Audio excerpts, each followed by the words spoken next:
Help support the show by joining the Patreon or becoming a YouTube member. Also, hit that like button and subscribe if you want more Browns-focused content.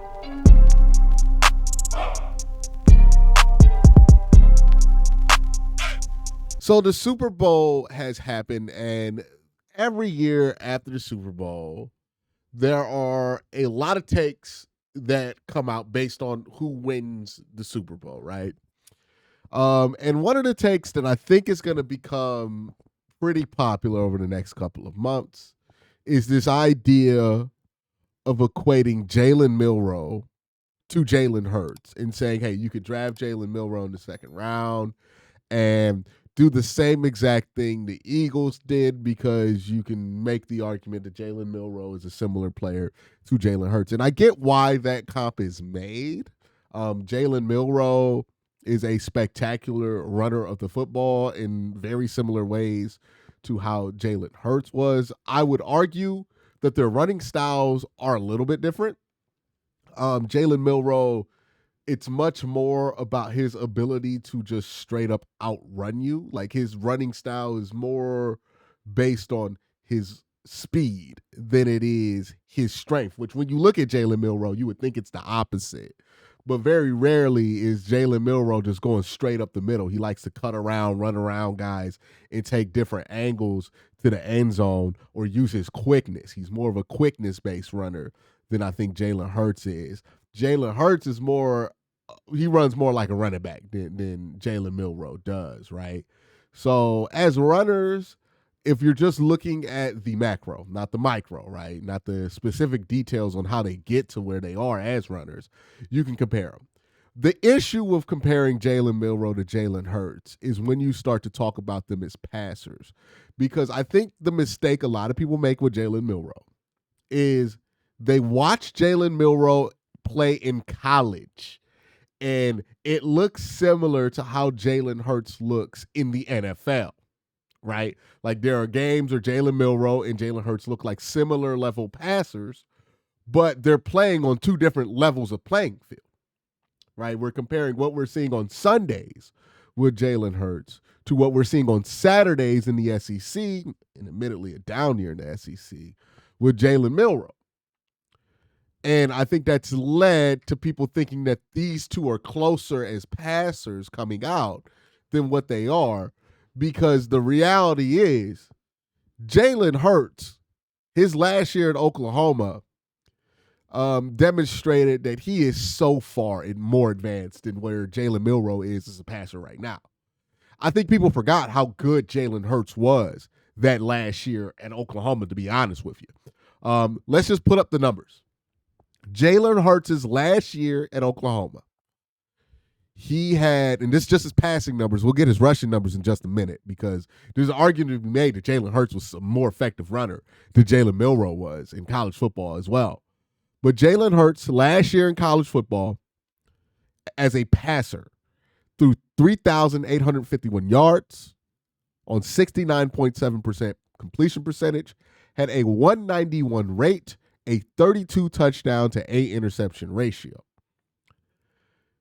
He had a higher passer rating in college his last year than Shedeur Sanders. That passer rating is so good. Let me tell you how good it is. It's 10 points higher than any quarterback that played in college football in 2024.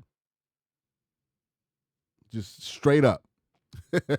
That's how high that number is. Like, you can compare it to Shedeur, where it's massively higher than Shedeur Sanders. And it's not saying passer rating is this perfect formula to evaluate quarterback play, and that should mean that you think that Jalen Hurts is a better passer than Shedeur Sanders. I don't think that. But just to put into perspective how efficient and how good Jalen Hurts was as a passer at Oklahoma, that's how good he was, statistically speaking, compared to Jalen Milroe, who was nowhere near that in his passing numbers his last year at Alabama. Now, if we add the total numbers in here, right? So his last year at Oklahoma, Jalen Hurts had 1,298 rushing yards, almost 1,300 yards, and 21 non-passing touchdowns. If you combine that stat line together, that is 5,149 yards, 53 touchdowns, 14 turnovers. He had 6 fumbles lost his last year at Oklahoma. Again, it's a higher passer rating, a significantly higher passer rating, an order of magnitude higher passer rating than Shedeur Sanders. It's more total touchdowns than Cam Ward, and it's more rushing yards than guys like Devin Neal, Trevion Henderson, Quinshon Junkins, right? Like, this is an amazing running back class. He outrushed 3 of those running backs and put up some insane numbers, and numbers that would have probably given him the Heisman if he were a college athlete this year, and probably put him in line to be the number 1 overall pick in the 2024 draft if he came out over all the prospects in this draft. That's what Jalen Hurts was his last year in college. Like, if he were a prospect in this year's class, Jalen Hurts would probably be the number 1 overall pick, or at least debated to be the number 1 overall pick. I find it hard to believe somebody who put up those kind of numbers in their last year in college, plus what Jalen Hurts had done before then, would have gone anywhere but number 1 overall in a class this week. That is what Jalen Hurts was able to do in college. That is who Jalen Hurts was coming out of college. Jalen Milroe is simply not there. Like, he has not gotten to that level of production. Remember, Jalen Hurts came out his true senior year. Same thing as Jalen Milroe, so they're both about the same ages when they came out. This is not to dunk on Jalen Milroe or say if you like Jalen Milroe in the 3rd or whatever round that you like Jalen Milroe in. I'm not trying to say that you're an idiot for believing that. What I am saying is that if you're looking at Jalen Milroe and thinking that you're going to get a carbon copy of Jalen Hurts, you are mistaken, right? Like, that is not what you're getting. Jalen Hurts at this point of his NFL career, not NFL career, but his college career, was at a much, much, much more progressed place than Jalen Milroe was as a passer, and you can even argue as a runner. He was a better player. You cannot go into this draft thinking that Jalen Milroe is Jalen Hurts. It's going to be a real tempting thought. I think it's going to be a real popular thought. I'm pretty sure people in the comments are going to hate that I'm saying this, but it's the truth. These two are not the same.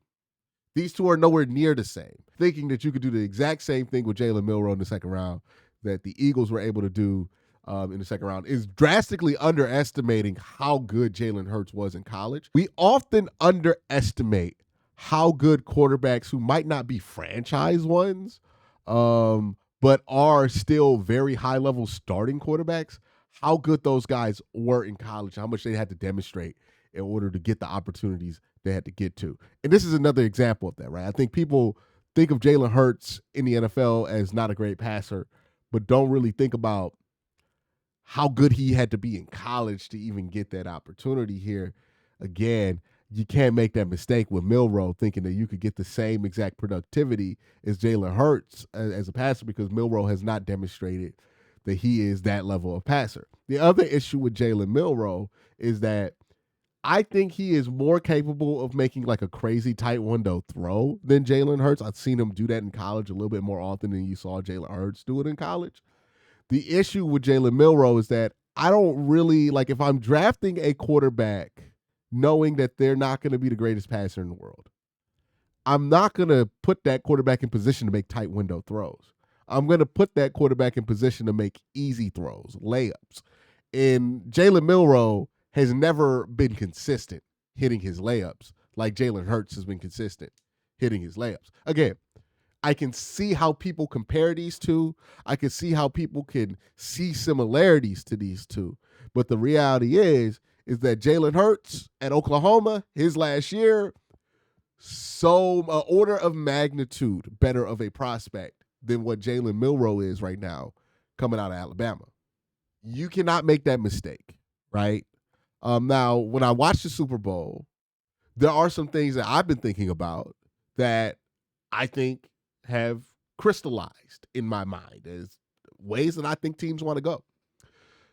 If you have Pat Mahomes, if you have Joe Burrow or Josh Allen, Lamar Jackson, one of those elite guys, I think it makes a lot of sense to spend every single dime you have in supporting that quarterback and going all in on the position. What the Eagles have showed me, though, And I've been thinking about, I did a video, I think a week or two ago, about how the Browns could use the Eagles as a template to get their success. And the reason I think that is something to look at is because if you don't have one of those 4 once in a generation type guys, then you cannot build around that quarterback like they are one of those guys, right? I feel like I'm picking on them because I don't think Miami's like a bad team or anything, but I think Miami is like the test case for a lot of this, right? When you put a franchise amount of money or an elite amount of money behind a quarterback who's not elite, right? They put so much money into that passing game in Miami, and Tua is just not an elite quarterback. He's a good quarterback. I think you can build around him differently and get a very good result in Miami. But the way they've chosen to do it is to do it the same way you would do it around Joe Burrow. There's only like 4 quarterbacks in the league that are worthy of that treatment. If you don't have one of those quarterbacks, you need to look at Philadelphia as a way to do it. Now, again, none of this shit is easy. Building around a franchise quarterback is not easy. And also building around a quarterback who is not elite to get to a Super Bowl is very not easy. None of these, this is why it's hard to win a Super Bowl. Nobody's trying to suggest this is all you got to do is this, that, and the third, right? But if you don't have a franchise quarterback, or at least a quarterback that puts you on an elite tier at the position, then you need to start thinking about building the best defense you can, because nothing elevates and puts you, think about it like this. Having a elite defense is like a Apple box. Now, for those of you who don't know, a Apple box is a box they use in film to when they have an actor who's like 6'6", but somebody else on film needs to appear as the same height as the actor that's 6'6". They give them what's called an Apple box to stand on, so it looks like those 2 actors, despite being drastically different heights, are at a level playing field. That is what a defense is for the quarterback position. Again, you think about any quarterback who's ever been able to win, despite not being an elite tier guy, an elite defense is right behind him. That is what an elite defense does for you. It puts you on an even playing field because you can make the life of Pat Mahomes so difficult that even him, who I believe to be the greatest, if not one of the greatest quarterbacks of my lifetime, can play at such a low level that it doesn't matter that your quarterback is technically not as good as their quarterback. That is what an elite defense does for you. And I think people need to consider that when they're talking about how to build teams, especially teams that don't have elite talent at the quarterback position, which will be most teams. We hear it so much. You got to play through the quarterback. It's all about the quarterback position. I'm like, yes, that does matter if you have one of the 4 or 5 elite guys in the NFL. But you can win a Super Bowl without an elite quarterback. You just have to build your team differently, and you have to get fortunate in a lot of different ways, like the Eagles were able to do. Right, the Eagles got super fortunate. They were able to get Nolan Smith and Jalen Carter in the same draft class. The Eagles got super fortunate. They were able to get Quincy Mitchell and Cooper DeJean, my 2 favorite quarterbacks in last year's class, in last year's draft class, right? Like, they drafted well, they retained players, they spent a lot of money, and they were able to win that way. That's one way to do it. Now, this isn't to say you can win a Super Bowl with nothing at quarterback. You still need to have a pretty damn good quarterback. Like Jalen Hurts is a pretty damn good quarterback who causes problems to the opposing offense. But the idea that only the quarterback position matters, I think we use that too broadly and use that to apply it to some of these guys who are more middle-class quarterbacks than top-class quarterbacks, because we see it all the time, right? Where you spend $60 million keeping a quarterback with the team. What's going on with Trevor Lawrence right now in Jacksonville, and what's going on with Tua right now in Miami, right? Where you spent all this money at quarterback, but you keep hitting your head against the ceiling because that quarterback just simply is not good enough to win the way that you're trying to win. You have to have other ways to win. Just look at how Philly got through the playoffs, right? Green Bay, they play against Jordan Love and they completely destroy him. Force 3 interceptions, hold him to under 300 yards passing, and then the run game for Green Bay similarly not really a factor in that game. Jalen Hurts in that game only had 113 passing yards and 36 rushing yards, so he was under 200 yards total. But Saquon ran the ball pretty efficiently for 119 yards. Then the next game in the divisional round, Matt Stafford goes off. 2 touchdowns, 324 yards, plays a pretty good game. The rushing game for the Rams was pretty effective, right? Kyron Williams had about 106 yards. So how did the Eagles keep up? Jalen Hurts only had 128 passing yards and no passing touchdowns, but he was able to get 70 yards on the ground. Saquon Barkley was able to get about 205 yards and a touchdown on the ground. So no, it didn't come down to Jalen Hurts' ability to outduel Matt Stafford as a passer, even when the Eagles' defense did not show up all the way, because they had a strong run game to rely on. And that got them through the second round of the playoffs. We look at the NFC Championship game, and the Eagles' defense dominated that game. Got to Jalen Daniels all game, pressured him all game, made him look a lot worse than he had during the regular season, only threw for 255 yards, a touchdown, and an interception. And then boom, you have Jalen Hurts going off for 246 and a touchdown with 16 additional rushing yards to add to that. And then Saquon Barkley, 15 attempts, 118 yards with 3 touchdowns to boot. So you have 4 touchdowns for Jalen Hurts, 3 touchdowns for Saquon Barkley, and you're sitting pretty because your defense was able to hold the Commanders to a low point total. And then we get to the Super Bowl. We all know what happened here. Jalen Hurts, I thought he played a pretty damn good game. 17 to 22, 221 passing yards, 2 touchdowns, only 1 interception. But what you were able to do to Pat Mahomes, which was for most of this game, shut him out completely. His last end of the game numbers didn't look too terrible because of some garbage time throws that he made to Xavier Worthy. But he was held under 300 yards. And you got to him 6 times. Having a great defensive line, having a great run game. I think a lot of people convinced themselves that the only way to win in the NFL today is to have an elite passing game. But the Philadelphia Eagles just won a Super Bowl without having an elite passing game.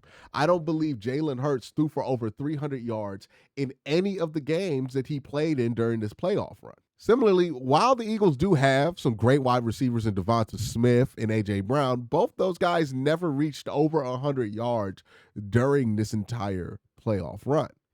You don't need an elite passing game to win a Super Bowl. You need multiple ways to win a Super Bowl, and the Eagles proved that. And the Eagles proved that that theory on winning doesn't have to be so narrow.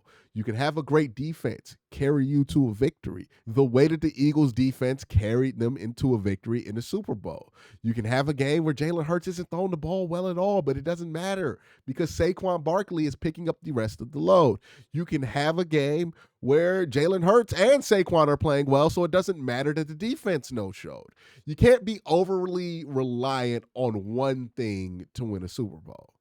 That is what makes it difficult. You have to have other ways to win because no matter how great your defense is, in the span of 4 games, your defense is going to have one bad game. No matter how good your quarterback is, in the span of 4 games, especially against elite competition, your quarterback is likely to have one bad game, no matter how great your run game is.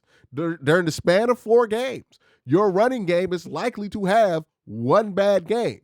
So you can't be overly reliant on your run game is going to carry you through. Your defense is going to carry you through. Your quarterback's going to carry you through. You got to have players who are good enough to win you games on all 3 fronts. Maybe you're elite in some of these areas. Maybe you're just pretty good in some of these areas. Like the Eagles are just a good to pretty good passing offense. But you have to have counter punches in order to survive the 4-game gauntlet that is the NFL playoffs. This is something that every NFL team should keep in mind when they're thinking about going all in on just the passing offense. We get so much of an obsession with passing offense, and we act like that's the only way to score points in the NFL when running the ball has always been an effective strategy. No matter how long we've played football, it's always been a useful strategy. Running the ball is what started football, and it is what will die with football at the end of the day. it's always going to be a useful strategy. Having a guy back there that can carry the football and get yards. Having a great defense has always been a great strategy in football, right? You can go back all the way to the beginning of this. A lot of the teams that were able to win championships are also the teams that had great defenses. Like, we can get into passing and get your passing game better. No problem with that. I'm not anti-passing game by any extent. Defense, running the ball, that's football, right? Passing the ball is part of football too, but when we overemphasize passing the ball and forget about defense and running the ball, you end up with a team that if they have a bad day at the wrong time, it's over with in just 1 week. That's my thoughts. Let me know your thoughts in the comment section down below. Y'all have a great day. Have an even better night. Peace.